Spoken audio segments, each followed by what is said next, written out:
Top quality और consistent performance के लिए सिर्फ सिल्वर पंप्स। टॉप क्वालिटी और कंसिस्टेंट परफॉर्मेंस के लिए सिर्फ सिल्वर पंप्स, नाम याद रखना।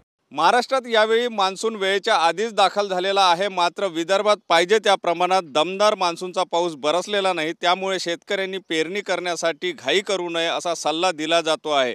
एकंदर म्हणजे नागपूर हवामान विभागाने एक काहीसा पावसाचा खंडसुद्धा व्यक्त केलेला आहे। त्यामुळे सुद्धा शेतकऱ्यांनी थोडं धीराने आणि संयमाने पेरणी करावी अशा प्रकारचा सल्ला जो आहे तो दिला जातो आहे। साधारणतः 80 ते 100 मिलीमीटर एवढा पाऊस झाल्यानंतर पेरणी करायला पाहिजे। 7 जूनच्या दरम्यान पेरणी जी आहे ती योग्य होईल अशा प्रकारचा सल्ला दिला जातो आहे।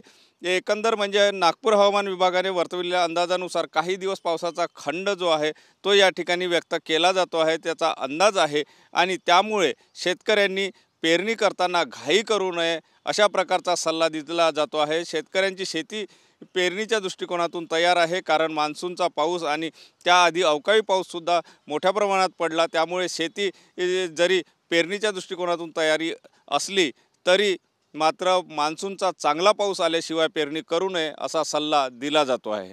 Cameraman size Sunil Dhage, TV9 Marathi, Nagpur.